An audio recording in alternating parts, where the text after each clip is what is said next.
Hi everyone, welcome back to another video from Apps Academy.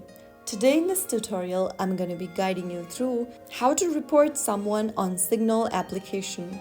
If you want to report someone on your Signal app, first of all, open up the Signal application and log into your account on your smartphone.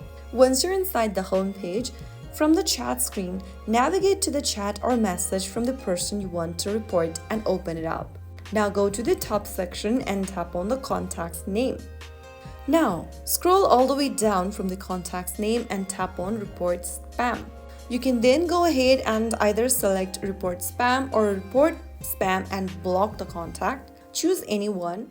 After tapping on the Report Spam button, Signal will send the reported data to their moderation team for review, and your identity remains private to protect your safety.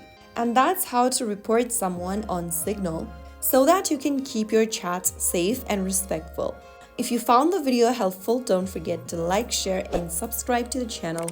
I'll be back again in the next episode. Thanks for watching.